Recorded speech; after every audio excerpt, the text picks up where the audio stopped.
I want you to feel this in your fingertips.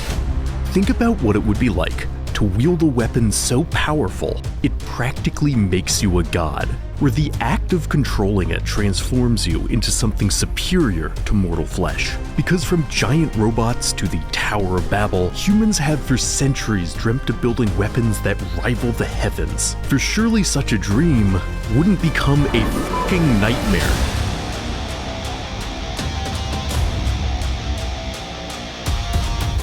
Okay. But before we talk more about machines that could punch a god in the face, I want to back up and discuss a subtle mechanical detail. Because across science fiction, whenever a human interfaces with a weapon that gives them the power of the superhuman, there's almost always the same sort of motorized cadence, the click and whir of ascending to artificial godhood. This is perhaps most true for machines of the Japanese mecha genre, mecha in this case coming from the word mechanizumu, or mechanism, a fitting name for media all about people piloting giant robots. And while some of these machines are more grounded, there are just as many whose capacity for destruction is so ludicrous it rivals the divine. But notably, regardless of their heavenly power, every one of these colossal mechanisms, or mechs as they're often called, are still fundamentally mechanical. The genre defined by its devotion to minute, tactile detail, encapsulated in the aforementioned clicking and clacking, but also extending to countless other physical touches. The palpable feeling of a thumb on a joystick, the vaporous exhale of a piston, the hesitant motion of a steering column. It is a deeply kinesthetic form of media. Watching it makes you feel weirdly aware of your body, like you're the one steering the suit. The end result is that, even at their most cosmically powerful, there is something attainable about these weapons. It feels like anyone could step into the metal and become a god. After all, what's the worst that could happen? Wield a weapon that can destroy the gods, and you best be ready for the gods to return the favor. In the mecha anime Neon Genesis Evangelion, human pursuit of celestial power awakens a group of almighty beings called the Angels that attempt to wipe humanity out. But though the Angels cannot be harmed by conventional weaponry, they can be harmed by the Eva units, enormous mechs created specifically to slay the divine. Evangelion is indeed about as literal as it gets when it comes to depicting deicide. Every one of the angels, which range from eldritch horrors to abstract shapes, are united by the fact they can be physically slaughtered by the Evas. The series brings the same mechanical exactitude the mecha genre is known for to its portrayal of divine carnage, exploring in detail the practicalities of splattering a deity's brains across a city, the minutiae of cosmic entrails. At a point in the series, battling the heavens becomes so normalized, it begins to feel like a workable strategy.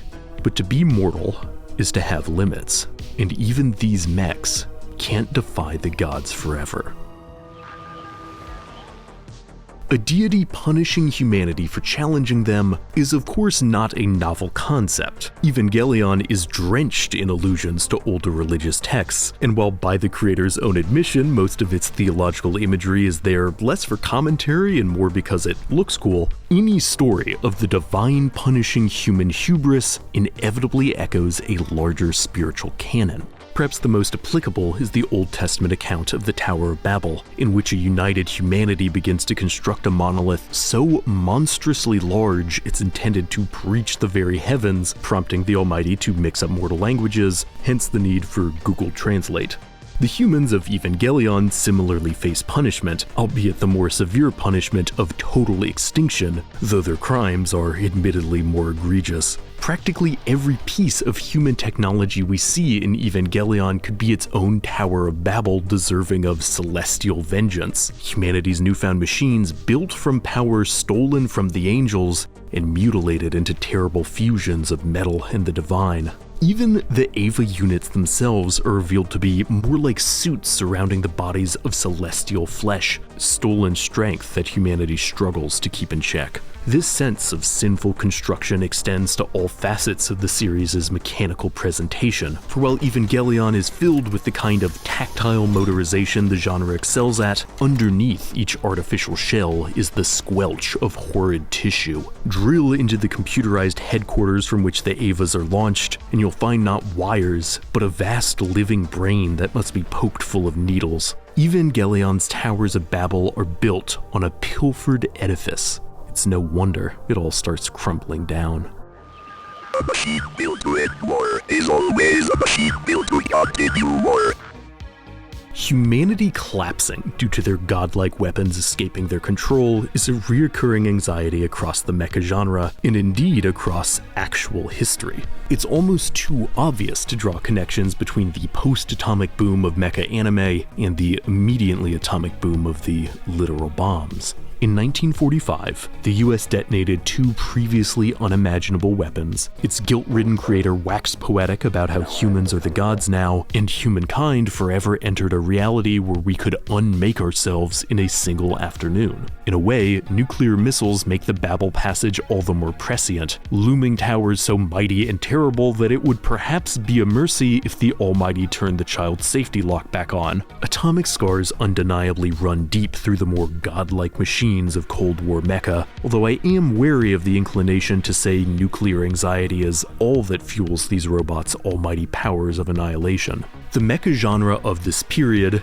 and beyond, is known for pairing titanically explosive moments with intensely ordinary scenes of military logistics and resupply, grappling with both atomic warfare and warfare at its most mundane. A tremendous amount of detail is placed on the technicalities of how mechs are transported from one place to another, and all the routine problems that lie therein. Such scenes are a reminder that no matter its cosmic abilities, maintaining a weapon, maintaining a war, is slow and banal. Before the atomic bombs killed over 200,000 people, they were transported on a truck.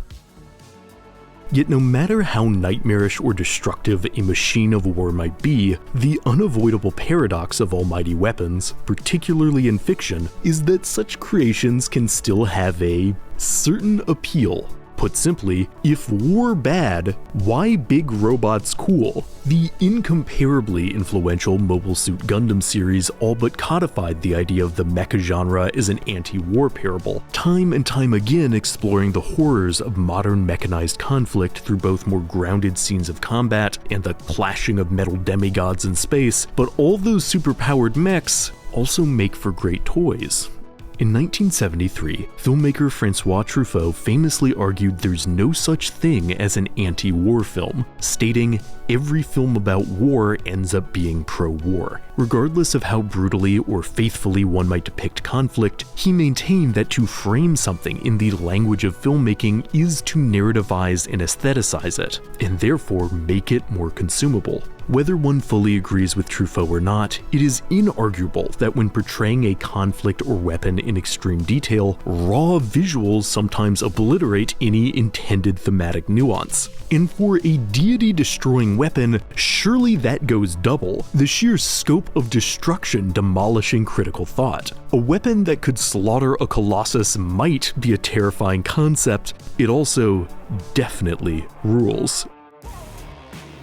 Nowhere is this tension so uniquely embodied than in director Guillermo del Toro's one-of-a-kind blockbuster Pacific Rim. The rare live-action mecha, the film pits human-made giant robots against monstrous titans called kaiju that have invaded Earth via an interdimensional portal. The plot is therefore less tragic war narrative, more Independence Day. And while one could argue this framing means the mechs of Pacific Rim are less thematically complex than their Gundam influences, what's inarguable is just how mechanically complex these machines are. The film brilliantly translates the genre's obsession with motorized hyper-detail to the big screen, with minute-long sequences dedicated to how each part whirs and ka-chunks together. Absolutely no logistical element of these mechs, called Jaegers, feels overlooked. Like any true mecha, there are even lengthy scenes showing the procedure for how the Jaegers are transported, and the mechanical weight of the mechs themselves as they move and smash. God, it's just perfect. I can feel my brain blissfully melting away whenever I watch this movie, my opinion rocketing between thinking it's a solidly entertaining entry in Del Toro's catalog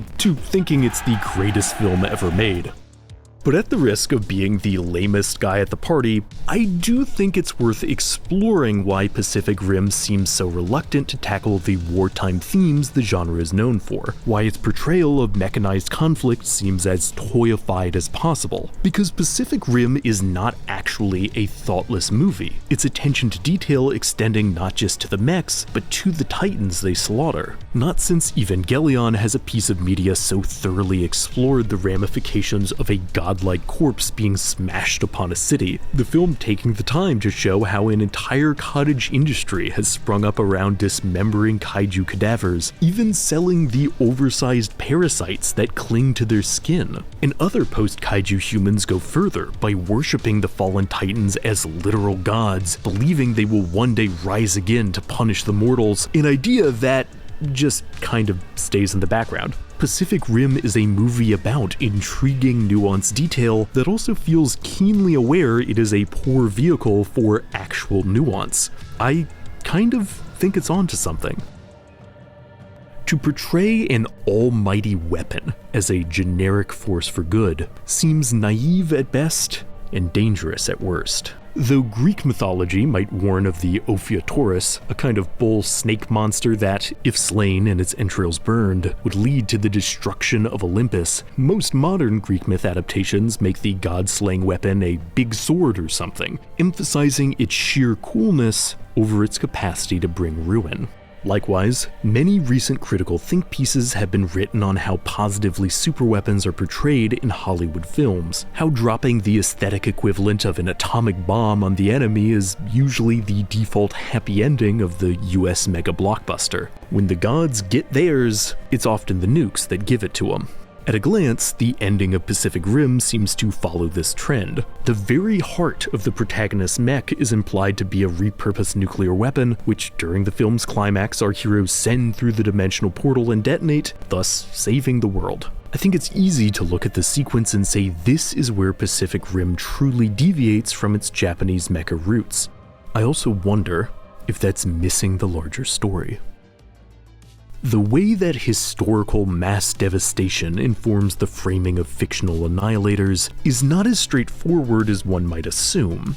Perhaps no metaphor for the horrors of atomic devastation that's come out of Japan looms as large as Godzilla, who in his original incarnation was a somber deification of nuclear terror. Yet over the decades, this cruel deity would transform into a more heroic figure, becoming a surprisingly chill dude and a beloved Japanese cultural symbol. Counterintuitive as it might seem, reinterpreting historical tragedies into more hopeful and simple narratives is a worldwide pattern in fiction, one equally well encapsulated in Godzilla's perfectly on-the-nose mech parallel, Mechagodzilla, a human-made superweapon built to blast the god right out of the oversized lizard. Notably, Mechagodzilla is almost always framed as a bad thing for mankind to have created. Well, sometimes it's an alien robot. Godzilla lore is just like that, but when made by humans, Mechagodzilla again and again escapes humanity's control. Like the Evas of Evangelion, this mech is usually built from the remains of fallen super beings, power stolen from the gods that mortals should never have obtained and are invariably punished for.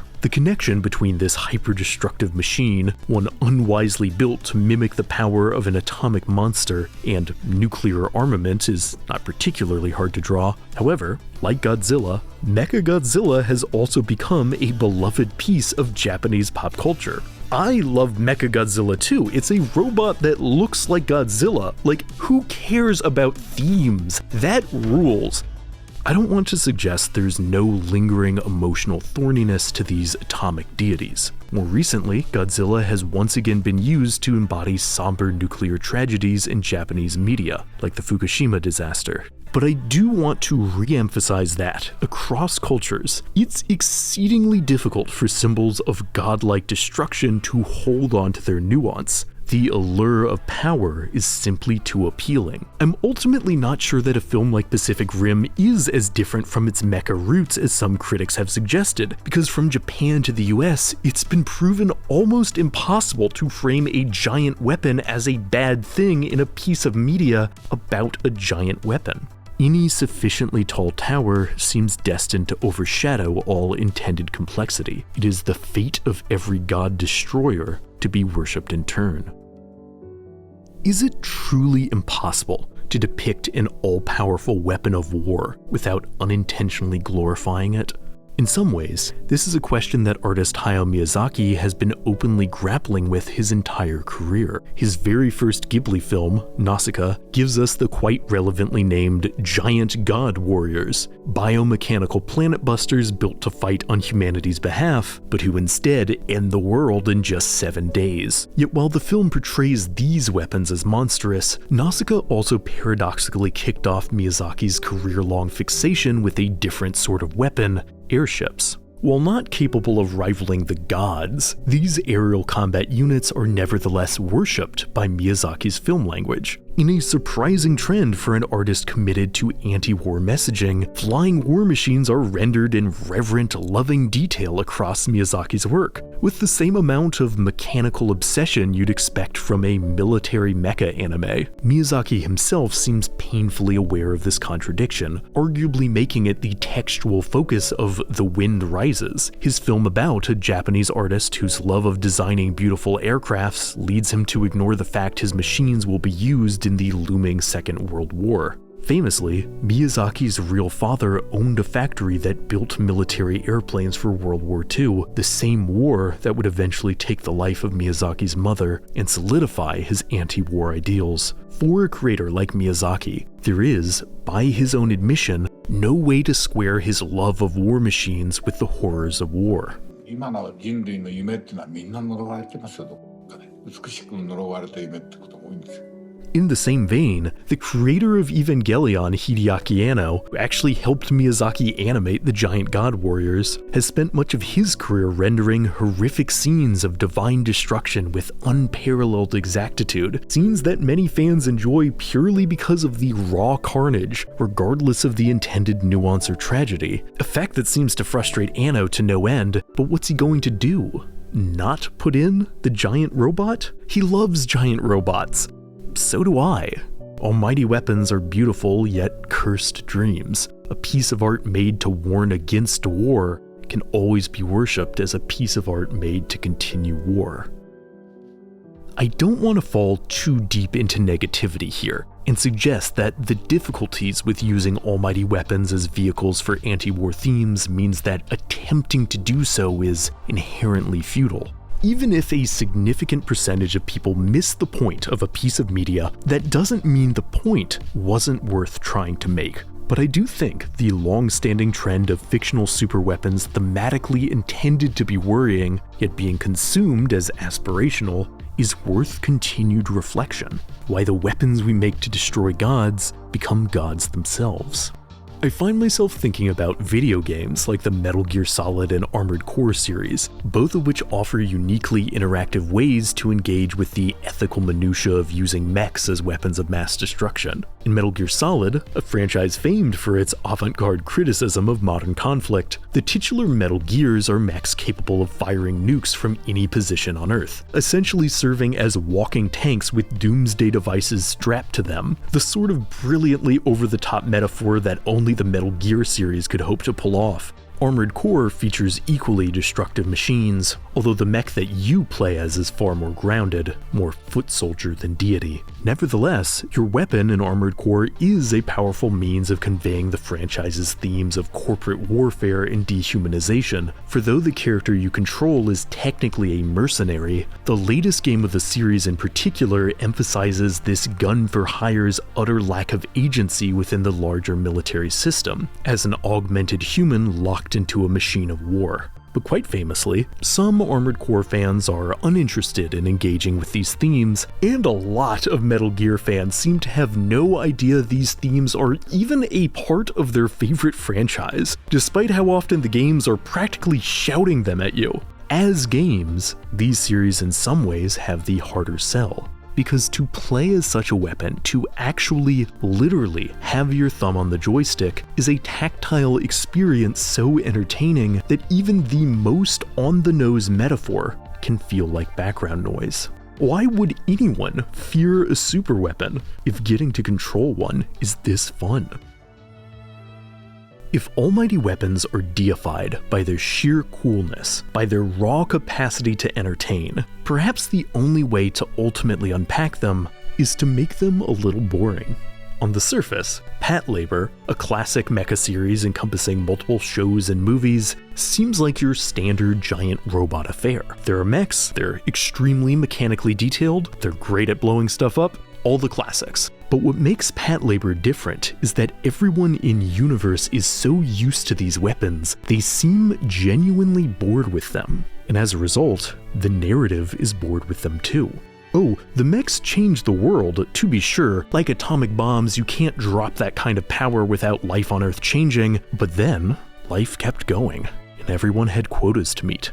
The officers who pilot these mechs are equally unglamorized, shown missing their targets, getting winded, using the wrong amount of force at the wrong time, pulling their supersized triggers too often and making situations worse. In short, they're an awful lot closer to what it would probably be like if humans had access to suits that made them metal demigods. And though intended to be a critique of 90s geopolitics, Patlabor feels all the more applicable to the world of today, a world so desensitized to superweapons, we almost forget we've already made them. Most people currently living were born after a time where humanity was capable of total self-annihilation. We are in the post-atomic era, post-Cold War, and yet still our nightmarish towers stand. Still the shadow of total annihilation falls upon us. But what can we possibly do except push these fears aside and continue as if there's no danger? We do live in an age of all-powerful machines. We've indeed been living in it so long it's hardly worth remarking upon,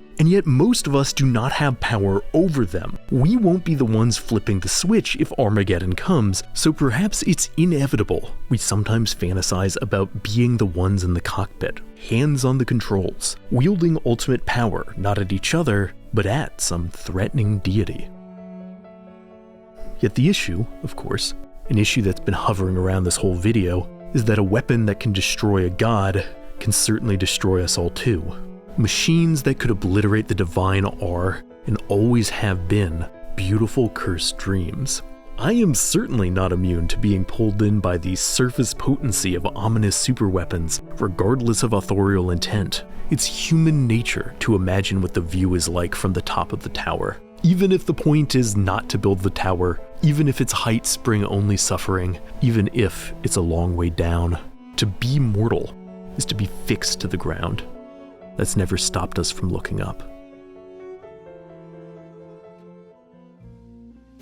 You know, sometimes the hardest thing about making these videos is deciding what to take out. Originally, I had a massive section on autonomous weapons, war machines controlled not by a person, but by a simulated intelligence. What I found most fascinating about these living weapons is how often in fiction they rebel against their violent programming, instead pursuing a life of peace. Given the choice, might an almighty weapon choose not to fire? I thought this was an exciting and more uplifting idea, but I just couldn't fit it into this video. Luckily, I did turn it into an entire second video that's available right now only on Nebula.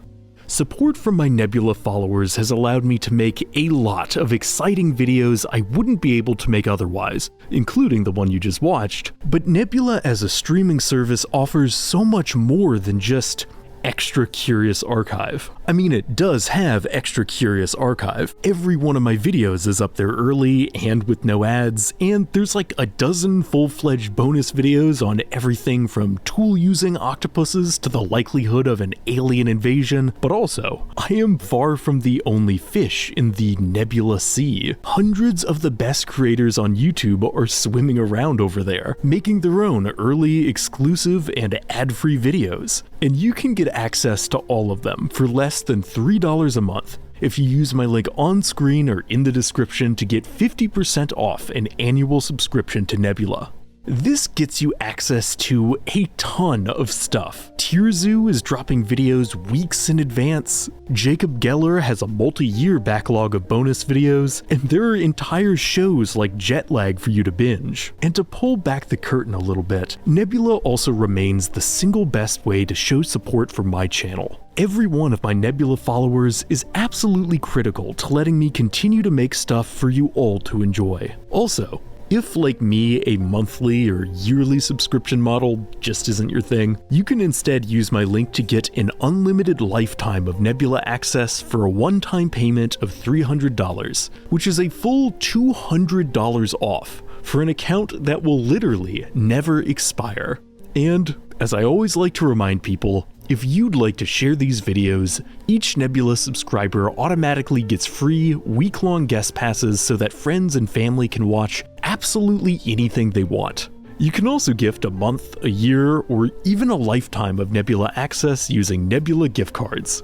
And that is finally the entire big old Nebula pitch. 50% off for exclusive, early, and ad-free videos. Support the channel, support your favorite creators, support art, and more things that are good. Yeah, that's the deal. And, as always, thanks for watching.